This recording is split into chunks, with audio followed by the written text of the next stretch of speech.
Hello guys, welcome to back my YouTube channel. आज हम class 12th का exercise 3.2 का इंट्रोडक्शन लेने वाले हैं। ठीक है, तो हमने अपनी लास्ट वीडियो में 3.1 अपनी कंप्लीट कर ली थी। हमने क्या किया था, पहले उसका इंट्रोडक्शन लिया था एक लेक्चर में, और फिर एक लेक्चर में उसके जो क्वेश्चंस थे एक्सरसाइज के वो सारे सोल्व कर लिए थे। तो ऐसे ही हम 3.2 करने वाले हैं कि पहले इसका इंट्रोडक्शन लेंगे और उसके बाद इसके एक्सरसाइज के क्वेश्चंस सोल्व करेंगे। तो चलिए स्टार्ट करते हैं अपनी वीडियो। तो इस वीडियो में हम क्या पढ़ेंगे, हम पढ़ेंगे इसमें अव्यूह संक्रिया या ऑपरेशन ऑन मैट्रिसेस। ठीक है, तो इसमें हमारे पास सबसे पहले आता है अव्यूह के योग, एडिशन ऑफ अव्यूह या एडिशन ऑफ मैट्रिक्स। अव्यूह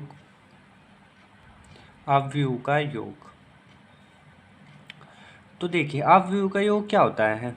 जैसे हमारे पास दो मैट्रिसेस हैं, ये आपको एग्जांपल देने के लिए मैंने लिखा है, जैसे 2 4 3 6। एक ये मैट्रिक्स है और एक ये बी 3 6 5 2, ये 3 है। ठीक है, ये हमारे पास दो मैट्रिक्स है। अगर हमें ए प्लस बी करना है तो जो हमारा मैट्रिक्स आएगा वो देखिए कैसा आता है। देखिए, जब हमें सबसे पहले मैट्रिक्स को ऐड करना होता है तब हमें देखना होता है कि जो हम मैट्रिक्स ऐड कर रहे हैं क्या उनका ऑर्डर सेम है। यदि उनका ऑर्डर या कोटि सेम है तभी वो मैट्रिसेस आपस में ऐड हो सकते हैं, वरना नहीं होंगे। तो चलिए पहले ए मैट्रिक्स का चेक करते हैं कि ऑर्डर क्या है। इसमें कितनी रो है, फर्स्ट और सेकंड, 2 रो हैं तो 2 इंटू कॉलम कितने हैं, फर्स्ट सेकंड, 2 कॉलम्स है। ऐसे ही हम बी मैट्रिक्स का चेक करेंगे तो कितनी रो है, 2 रो, और कितने कॉलम है, 2 कॉलम्स। तो देखिए इसका भी 2 इंटू 2 है, इसका भी 2 इंटू 2 है, तो दोनों के ऑर्डर सेम है। तो जो ए प्लस बी मैट्रिक्स आएगा उसका ऑर्डर भी सेम ही होगा, 2 इंटू 2। इतना पता चल गया। अब देखते हैं हम ऐड कैसे करते हैं। तो एडिशन का एक लॉ हो सकता है, या हम बोल सकते हैं नियम होता है कि अगर कोई जो एलिमेंट है, मतलब जो पहले मैट्रिक्स का एलिमेंट है, फर्स्ट रो और फर्स्ट कॉलम का जो एलिमेंट है वो दूसरे मैट्रिक्स के भी फर्स्ट रो के फर्स्ट कॉलम के साथ ऐड होगा। जैसे 2 3 के साथ ऐड होगा, 2 + 3। ऐसे ही 4 6 के साथ ऐड होगा, 4 + 6। ऐसे ही 3 5 के साथ ऐड होगा, 3 + 5। 6 किसके साथ ऐड होगा, 2 के साथ, 6 + 2। देखिए ऐसा क्यों होता है, क्योंकि जब हम किसी दो मैट्रिक्स को ऐड करते हैं तो जो फर्स्ट मैट्रिक्स होता है उसकी जो, जैसे उसका हमने सेकंड रो के फर्स्ट कॉलम का एलिमेंट लिया, तो वो जो एलिमेंट होता है वो सेकंड मैट्रिक्स के भी सेकंड रो फर्स्ट कॉलम के एलिमेंट के साथ ऐड होता है, 3 + 5। ये याद रखिएगा आप। तो हमारे पास a + b क्या आएगा, a + b = 3 + 2 5, 6 + 4 10, 3 + 5 8, 6 + 2 8। तो हमारा जो नया मैट्रिक्स यानी a + b आएगा वो क्या आएगा, ये। ठीक है, तो अगर आपको ये समझ में आ गया हो तो चलिए अब आगे बढ़ते हैं। तो अगला हमारा जो आता है, अगला हमारे पास मैट्रिक्स बिल्कुल, तो मतलब जो संक्रिया या ऑपरेशन आता है वो आता है अव्यूह का अंतर।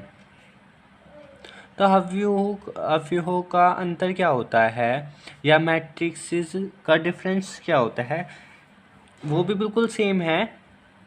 जैसे हमने दो मैट्रिसेस लिए, ये मैं छोटे मतलब 2 इंटू 2 के इसलिए करा रहा हूँ क्योंकि 2 इंटू 2 क्या होता है, सबसे सिंपल मैट्रिक्स होता है, और समझने के लिए सबसे अच्छा मैट्रिक्स 2 इंटू 2 ऑर्डर का हो सकता है।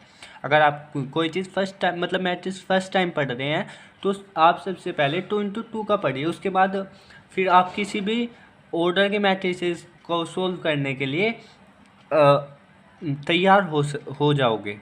क्योंकि अगर आपका बेस मजबूत हो जाएगा तो फिर आप कितने भी हार्ड क्वेश्चंस कर सकते हैं। इवन आप एनडीए सीयूटी मतलब किसी भी कॉम्पिटिटिव एग्ज़ाम के क्वेश्चंस आसानी से कर सकते हैं, अगर आपका बेस मजबूत होगा, अच्छा होगा। तो अपने बेस पर काम करना स्टार्ट करिए आज से ही। तो जैसे हमने अव्यूह का अंतर मैट्रिक्स ए लिया हमने, ठीक है, ये हमने 2 इंटू 2 का लिया, 2 3 5 7। ऐसे ही हमने बी मैट्रिसेस लिया। तो आप बताइए क्या मुझे बी मैट्रिसेस किस ऑर्डर का लेना चाहिए। क्या मैं बी मैट्रिक्स 3x3 ऑर्डर का ले सकता हूँ या किस ऑर्डर का लेना चाहिए?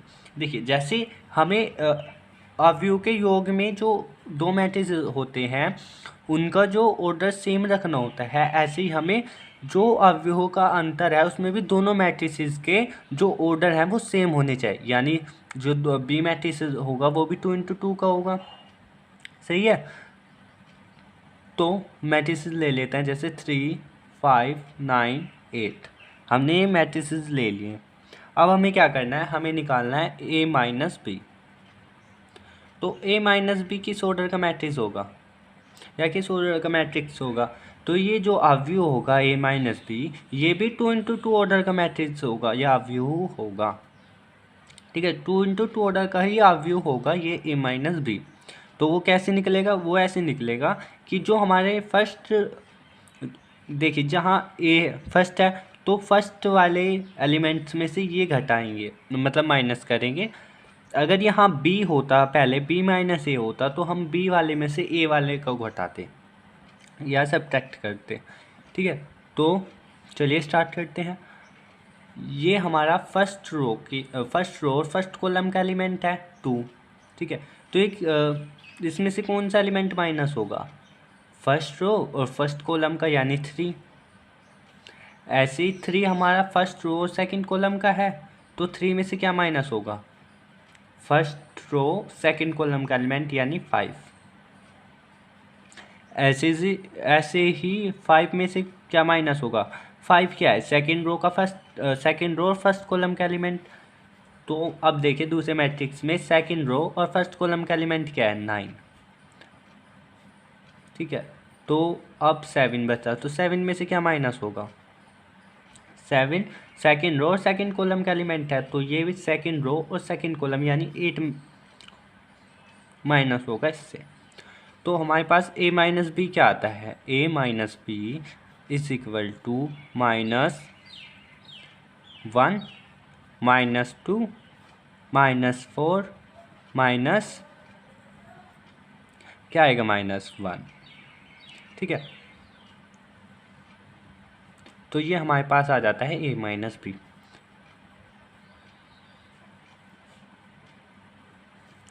वहीं अगर हमें b माइनस ए निकालना होगा तो वो कैसे करेंगे? देखिए, अब हमें निकालना है b माइनस ए।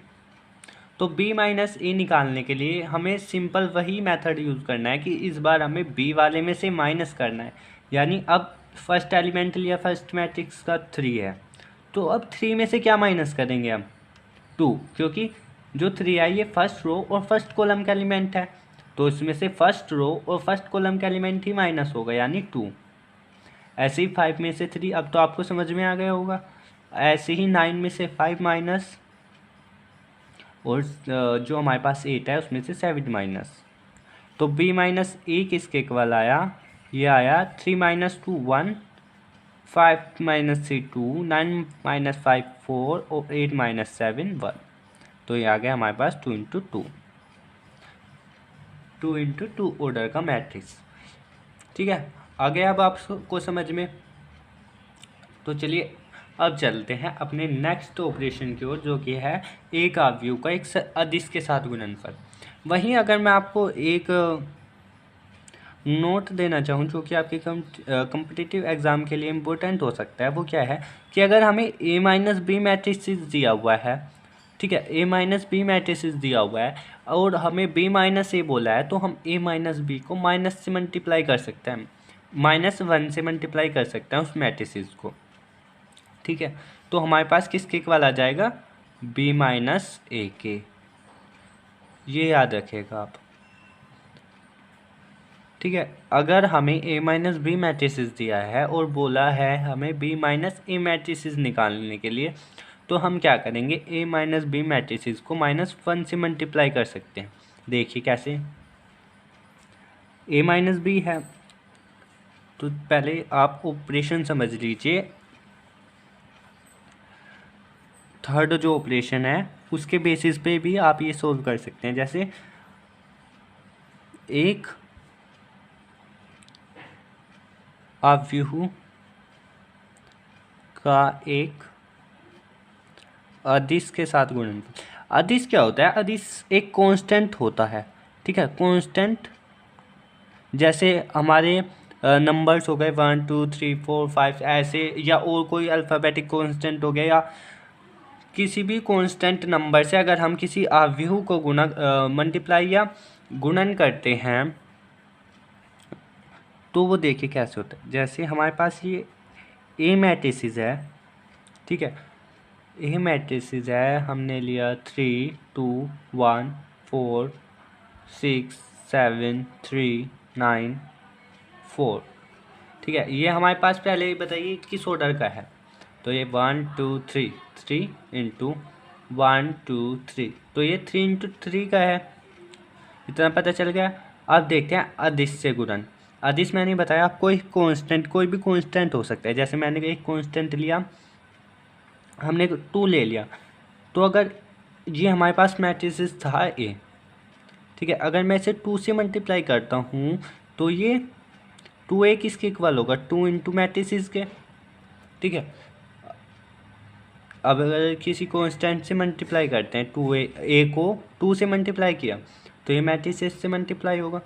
जो ये 2 है, अब क्या होगा, ये इस मैट्रिसेस के हर एलिमेंट के साथ मल्टीप्लाई होगा। देखिए कैसे, अब 2 की 3 के साथ मल्टीप्लाई होगी 6, 2 की 2 के साथ 4, 2 की 1 के साथ 2, ऐसे ही 2 की 4 के साथ 8, 2 की 6 के साथ 12, 2 की 7 के साथ 14, 2 की 3 के साथ 6, 2 की 9 के साथ 18 और 2 की 4 के साथ 8। बस सिंपली, और इसका ऑर्डर भी चेंज नहीं होगा, सेम ही ऑर्डर रहेगा, ठीक है। तो बस आपको एक चीज़ ध्यान रखनी है कि अगर हम किसी भी मैट्रिक्स या अवयव को किसी कांस्टेंट से मल्टीप्लाई करते हैं तो वो उस मैट्रिक्स के हर एलिमेंट के साथ मल्टीप्लाई होगा। जैसे हमने 2 की 3 के साथ की, फिर 2 के साथ की, फिर 1 के साथ, ऐसे ही करते जाना है। मतलब जो कांस्टेंट है वो हर एलिमेंट के साथ मल्टीप्लाई होगा किसी भी मैट्रिक्स के। तो चलिए अब चलते हैं इसके नेक्स्ट ऑपरेशन की ओर। तो अब पढ़ते हैं हम प्रॉपर्टीज़ ऑफ मैट्रिक्स या अवयव के गुणधर्म। तो हम इन्हें अवयव के योग के गुणधर्म भी कह सकते हैं। तो फर्स्ट आता है हमारे पास क्रम विनिमय नियम या कम्यूटेटिव लॉ। क्या होता है? कम्यूटेटिव लॉ, ठीक है। तो कम्यूटेटिव लॉ क्या होता है कि अगर दो मैट्रिक्स हैं, ठीक है, माना हमने फर्स्ट मैट्रिक्स ए है जिसमें एलिमेंट्स ए आई जे है, तथा सेकंड मैट्रिक्स हमारे पास बी है जिसमें एलिमेंट्स बी आई जे हैं, ठीक है।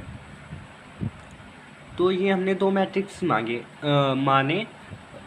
अब हमारे पास जो क्रम विनिमय नियम है या कम्यूटेटिव लॉ है वो क्या कहता है कि या तो हम a प्लस बी करें या हम b प्लस ए करें, दोनों इक्वल होते हैं। ये हमारे पास होता है कम्यूटेटिव लॉ या क्रम विनिमय नियम। तो अब हम इतनी आसानी से तो मानने वाले हैं नहीं, हम क्या करेंगे, हम प्रूफ करके देखेंगे क्या ये हो सकता है या नहीं। प्रूफ करने से सिंपल बात यह है कि आपको समझ भी आ जाएगा और आपको रटने की ज़रूरत भी नहीं पड़ेगी। तो मैंने ए मैट्रिक्स माना 1 2 3 4, बी मैट्रिक्स माना 3 4 6 7। तो देखिए ए प्लस बी कब हो सकता है? जब हमारे पास इनके दोनों के जो ऑर्डर हैं वो सेम हो। तो दोनों के ऑर्डर सेम है हमारे पास, दोनों 2 इंटू 2 के हैं। तो अब करते हैं ए प्लस बी। तो ए प्लस बी किसके इक्वल आएगा? 1 प्लस 3 यानी 4, 2 प्लस 4 यानी 6, 3 प्लस 6 यानी 9 और 7 प्लस 4 प्लस 7 क्या हो जाएगा? 11। तो ये आता है हमारे पास a प्लस बी। लेकिन अब हमें b प्लस ए भी निकालना है। b प्लस ए यानी 3 प्लस 1 4। इस बार हमें इन डिजिट्स में ये प्लस करने हैं। तो 4 प्लस 2 क्या हो जाएगा? 6, 6 प्लस 3 9, 7 प्लस 4 11। तो अब आप बताइए क्या a plus B B plus A के इक्वल है? यस, बिल्कुल। आप देख सकते हैं कि दोनों जो हमारे पास मैट्रिसेस हैं वो सेम है। तो यस, ये लॉ बिल्कुल सही है। इस लॉ को हम क्या बोलते हैं? क्रम विनिमय नियम या कम्यूटेटिव लॉ। अब अपने आते हैं नेक्स्ट नियम पे, जो कि हमारा नियम सहचर्य नियम। चलिए हेडिंग लगा लेते हैं, क्या है? सहचर्य नियम। सहचर्य नियम, या इंग्लिश में क्या बोलते हैं इसको? Associative law. Associative law. तो ये जो हमारे पास एसोसिएटिव लॉ क्या बोलता है? यदि हमारे पास तीन मैट्रिक्स लेने पड़ेंगे इस पर। ए लिया AIJ, बी लिया हमने BIJ, और सी मैट्रिक्स लिया हमने CIJ। ठीक है, यदि हमारे पास ये तीन मैट्रिक्स हैं तो हम क्या करेंगे? या तो हम A + B को पहले ऐड कर लें और जो मैट्रिक्स आया उसमें C ऐड करें। ठीक है, या फिर हम क्या करें कि पहले B + C ऐड कर दें और उसके बाद A को ऐड करें। कैसे ही करें, हमारे पास जो आंसर आएगा वो कैसा आएगा? सेम। चलिए इसे भी प्रूफ करके देख लेते हैं। A + B मैट्रिक्स तो यही रहने देते हैं, एक्स्ट्रा मैट्रिक्स है हमारे पास C, तो C को लेट कर लेंगे। ठीक है, तो C को एक मैट्रिक्स मान लेते हैं हम अपनी तरफ से। 2 4, बताइए आप 5, और क्या मान सकते हैं? 3। तो ये हमारे पास 3 मैट्रिक्स हो गए, A, B और C। आप इसमें थोड़ा सा भी चलिएगा मत, हमने 2 मैट्रिक्स जो पहले माने हुए थे वही ले लिए। चलिए फिर भी एक बार लिख लेते हैं A, ये आपका एग्जाम्पल बोल सकते हैं इसको। 1 2 3 4, और जो में B था वो क्या था? 3 4 6 और 7। तो जो हमारे पास सहचर्य नियम क्या है, वो क्या कहता है कि या तो हम पहले A + B को ऐड कर लें, तो पहले A + B को ऐड करते हैं। 1 3 क्या हो जाएगा? 4। ठीक है, A + B तो हमने यहाँ किया हुआ था सेम, तो चलिए वही उतार लेते हैं। A + B तो 9 11। अब उसमें क्या करें? या C ऐड करें। C क्या है हमारा? 2 5 4 3। ठीक है, या फिर हम क्या कर सकते हैं कि A मैट्रिक्स तो ऐसे ही रहने दे। A मैट्रिक्स है हमारा 1 2 3 4, और क्या करें? B और C मैट्रिक्स को आपस में ऐड कर दें। तो 2 + 3 क्या हो जाएगा? 5, 4 + 4 8, 5 + 6 11, 3 + 7 10। ठीक है, अब क्या करेंगे? दोनों तरफ सोल्व करके देखेंगे, ऐड करके देखेंगे कि हमारा इक्वल आता है या नहीं। चलिए, तो 4 में 2 ऐड होगा तो क्या आएगा? 6, 6 में 4 ऐड होगा 10, 9 में 5 ऐड होगा तो क्या आएगा? 14, 11 में 3 ऐड होगा तो क्या आएगा? 14। ऐसे ही अब इन्हें भी ऐड कर लीजिए आप। अगर हम 1 में 5 ऐड करेंगे तो क्या आएगा? 6, 2 में 8 ऐड करेंगे 10, 3 में 11 ऐड करेंगे 14, और 4 में 10 ऐड करेंगे तो भी 14। तो इस तरह से हम बोल सकते हैं A + B + C = A + B + C। यानी या तो हम A + B को पहले ऐड करके उसके बाद उसमें C ऐड करें, या A B + C को ऐड करके उसके बाद A को ऐड करें। आंसर जो होता है हमारा सेम ही रहता है। तो चलिए अब चलते हैं हम अपने नेक्स्ट लॉ की ओर, जो कि है हमारे पास योग के तत्समक। ठीक है, जो कि हमारे पास योग के तत्समक का अवयव। देखिए, तत्समक का अवयव क्या होता है? एक ऐसा अवयव होता है जिसे हम अगर किसी मतलब और अवयव में ऐड करें, लेकिन उसके जो मान होते हैं, हमें वैल्यूज़ होती हैं, हमें एलिमेंट्स होते हैं, हमें चेंज ना हो। जैसे हमारे पास कोई A मैट्रिक्स है, ठीक है, अगर हम इसमें O मैट्रिक्स को ऐड करते हैं या O में A मैट्रिक्स को ऐड करते हैं, ये A ही रहता है। ठीक है, तो O मैट्रिक्स क्या है हमारा? O मैट्रिक्स हमारा क्या होगा? एक तत्समक अवयव होगा। ठीक है, तत्समक अवयव होगा।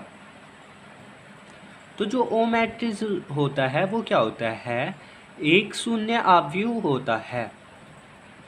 ठीक है, शून्य अवयव होता है। किस कोटि का होता है, जिस कोटि का ए होता है। हमने माना जो ए है हमारा वो m इंटू एन कोटि का है, तो जो हम ओ अवयव लेंगे वो भी हम m इंटू एन कोटि का लेंगे। जैसे हमारे पास हमने ए माना, ए जो है वो 2 3 6 7 है, और जो हमारे पास ओ है वो ओ इज इक्वल टू 0 0, क्योंकि हमने ये भी 2 इंटू 2 का लिया है तो हमें ओ मैट्रिक्स भी 2 इंटू 2 का लेना पड़ेगा।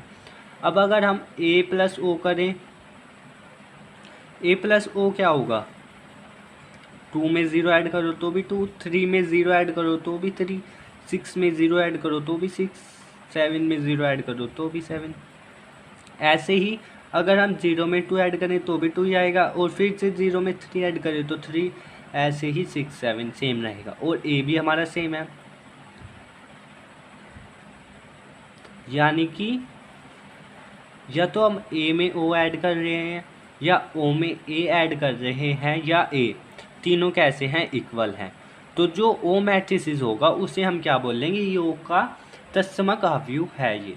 ठीक है, ऐसा अवयव जिसको हम अगर किसी दूसरे अवयव में ऐड करें तो उसके मान में कोई परिवर्तन या कोई चेंज ना आए तो हम उसे तत्समक अवयव बोलते हैं।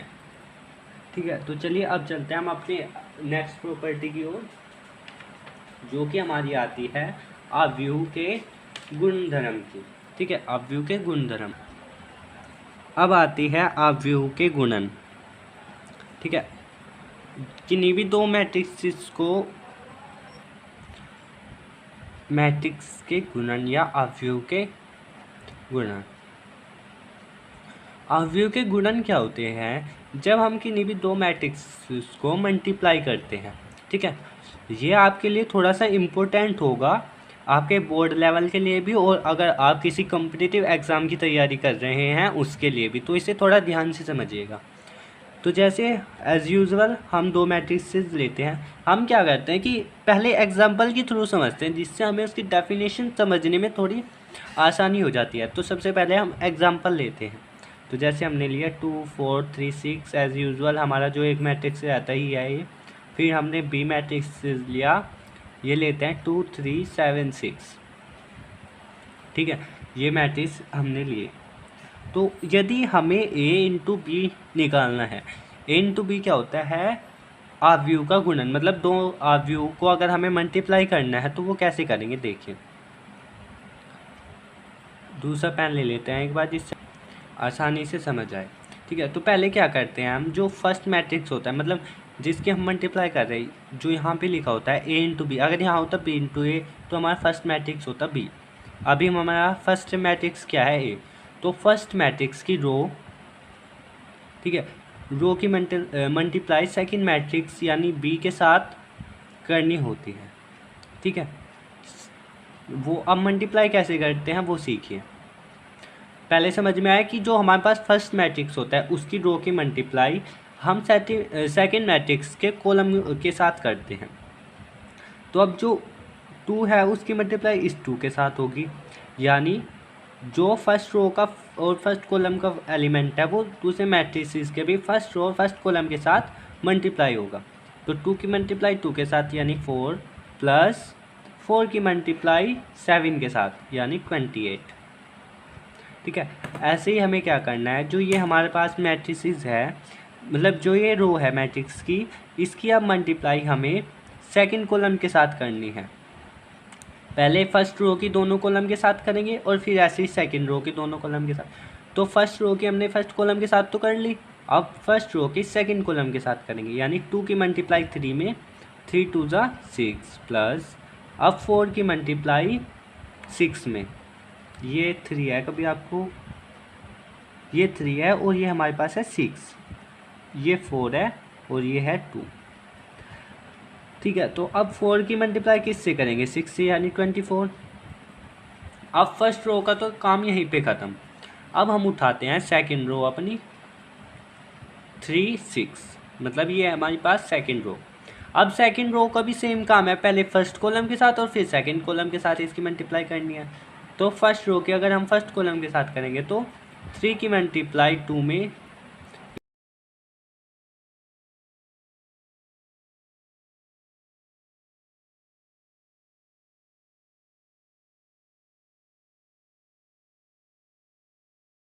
3 की मल्टीप्लाई 3 से 3 3 जा 9 प्लस 6 की मल्टीप्लाई 6 के साथ यानी 36।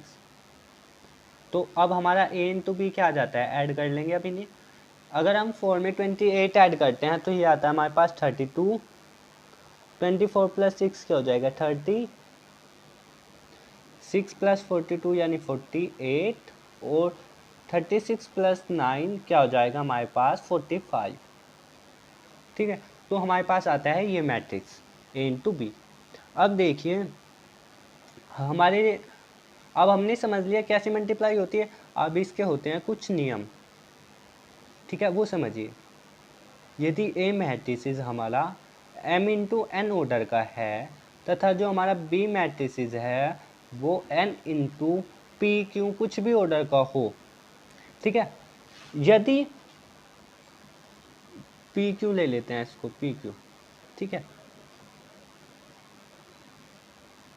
ठीक है, ए बी, तब यदि हमें ए बी निकालना है तो उसके लिए हमें कुछ बातों का ध्यान रखना होता है। जैसे जो हमारे पास n और p है वो अगर इक्वल हैं, यानी जो फर्स्ट मैट्रिक्स है उसके कॉलम की संख्या, ठीक है, यानी स्तंभ की संख्या, और जो सेकंड मैट्रिक्स है उसकी रो की संख्या इक्वल है, तो वो उस मैट्रिक्स का हम गुणन निकाल सकते हैं या a इंटू पी उसका निकाल सकते हैं यदि n is equal to P है। ये समझ में है। लेकिन वहीं अगर हमें कॉम्पिटिटिव एग्जाम में ये दे दिया जाए ए हमारा जो कोई मैट्रिक्स है वो m इंटू एन ऑर्डर का है और b जो हमारा मैट्रिक्स है वो p इंटू क्यू ऑर्डर का है और हमारा क्या है n is equal to P है, तो हमें बताइए जो हमारा a इंटू बी मैट्रिसेस होगा वो किस ऑर्डर का होगा। ठीक है, तो उसका ऑर्डर क्या होगा m इंटू क्यू, क्या होगा m इंटू क्यू। एक बार फिर से रिकॉल करिएगा। देखिए जो हमारा फर्स्ट मैट्रिक्स है हमने माना m इंटू एन ऑर्डर का है, वहीं हमारा जो सेकंड मैट्रिक्स यानी b है वो p इंटू क्यू ऑर्डर का है। तो यदि हमें a इंटू बी निकालना है तो जो n है वो p के इक्वल होना चाहिए, यानी n is equal to P होना चाहिए, तभी हम a इंटू बी निकाल सकते हैं। ठीक है, ये तो ही आपकी फर्स्ट कंडीशन की बात। अब आते हैं हमारे पास एक रूल कह सकते हैं, ट्रिक कह सकते हैं किसी क्वेश्चन को जल्दी सॉल्व करने की, जो कि हमारे कॉम्पिटिटिव एग्जाम में मोस्ट ऑफ टाइम पूछी जाती है। वो क्या है कि यदि जो हमारे पास ए मैट्रिक्स है वो m इंटू एन ऑर्डर का है और जो हमारा बी मैट्रिक्स है वो p इंटू क्यू ऑर्डर का है, तो हमें a इंटू बी और ए इंटू पी मैट्रिक्स का ऑर्डर बताइए। तो उसका ऑर्डर क्या होगा m इंटू क्यू। ठीक है, इन्हें आप अपनी नोटबुक में ज़रूर नोट कर लीजिएगा। तो उसका ऑर्डर क्या होता है m इंटू क्यू। तो चलिए अब चलते हैं हम अवयव के गुणन के गुणधर्म पर। तो चलिए अब स्टार्ट करते हैं अवयव के गुणों के गुणधर्म। तो इसमें फर्स्ट जो हमारे पास गुणधर्म आता है वो आता है सहचर्य नियम। तो सहचर्य नियम क्या कहता है, यदि हमारे पास तीन अवयव हैं, ठीक है, ये तीन हमारे पास क्या है अवयव हैं, तो जो हमारे पास ए, या तो हम पहले ए बी मतलब a इंटू बी कर लें और उसके बाद सी की उसमें मल्टीप्लाई करें, या पहले हम क्या कर लें कि पहले ए की मल्टीप्लाई फिर b इंटू सी की मल्टीप्लाई कर लें, तो हमारे पास जो उनकी वैल्यूज़ आती हैं वो बिल्कुल सेम आती हैं। फिर से समझिए सहचर्य नियम क्या कहता है, या तो हम पहले a इंटू बी कर लें उसके बाद a इंटू बी की मल्टीप्लाई सी के साथ करें, या पहले b इंटू सी कर लें उसके बाद उसकी मल्टीप्लाई a में करें। हमारे पास जो वैल्यू आएगी वो कैसी आएगी, बिल्कुल सेम, यानी दोनों के जो मान होंगे वो इक्वल आएंगे।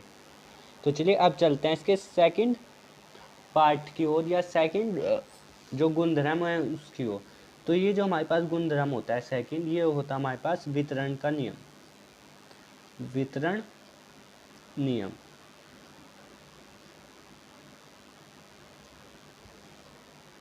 ठीक है, तो वितरण नियम क्या होता है, या तो हम ए बी प्लस सी हमें जैसे दिया हुआ है, ठीक है, ये हमें एक मैट्रिक्स इस तरह हमें दिया हुआ है, तो हम उसे कैसे लिख सकते हैं, first A into B plus फिर ए इंटू सी, तो हम उसे ऐसे लिख सकते हैं। ठीक है, अब इसी में हमारे पास सेकंड आता है, थर्ड आता है, ठीक है, तत्समक का अस्तित्व, तत्समक का अस्तित्व। ठीक है, तत्समक का अस्तित्व क्या होता है, अगर हम किसी गुणन का तत्समक का अस्तित्व, तो ये क्या होता है, यदि हम किसी मैट्रिसेस यानी ए में किसी ऐसी मैट्रिक्स से गुना करें कि उसके जो उसकी जो मैट्रिक्स की वैल्यू है या एलिमेंट्स हैं वो चेंज ना हो, तो उसे हम बोलते हैं गुणन के तत्समक का अवयव, जैसे a into I is equal to I into A, लेकिन फिर भी वो ए ही रहे, तो उसे हम बोलेंगे तत्समक का अवयव, गुणन के तत्समक का अवयव। जहाँ आई क्या है, जो आई है वो एक तत्समक अवयव या आइडेंटिटी फंक्शन है, जो कि हमारे पास होता है। तत्समक अवयव मैंने आपको फर्स्ट लेक्चर में यानी एक्सरसाइज स्टार्ट करने से पहले जो इंट्रोडक्शन दिया था उसमें बताया था तत्समक अवयव क्या होता है। ठीक है, ये इस तरह किसी मतलब m इंटू एन ऑर्डर का एक तत्समक अवयव है यदि ए भी हमारे पास m इंटू एन ऑर्डर का हो। ठीक है, जो हमारे पास ए होना चाहिए वो होना चाहिए n इंटू एम ऑर्डर का। ठीक है, n इंटू एम ऑर्डर का, क्यों, क्योंकि जब हम किसी भी मैट्रिक्स की मल्टीप्लाई करते हैं तो जो उनका लास्ट फर्स्ट मैट्रिक्स के लास्ट का और सेकंड मैट्रिक्स का फर्स्ट दोनों सेम होना चाहिए। ठीक है, तभी हम दो मैट्रिसेस की मल्टीप्लाई कर सकते हैं, वरना इनकी मल्टीप्लाई हम नहीं कर सकते, मैंने अभी आपको समझाया था ये। तो चलिए अब जो हमारी 3.2 एक्सरसाइज है वो यहीं पे उसका जो इंट्रोडक्शन होता है कंप्लीट होता है। जो हमारा नेक्स्ट लेक्चर होगा उसमें हम 3.2 एक्सरसाइज के कंप्लीट क्वेश्चंस का सॉल्यूशन लेके आएंगे। तब तक के लिए thank you, keep watching and keep learning guys. अगर आपको मेरा समझाया हुआ समझ आए तो प्लीज़ मेरी वीडियो को लाइक करें, शेयर करें एंड सब्सक्राइब करें।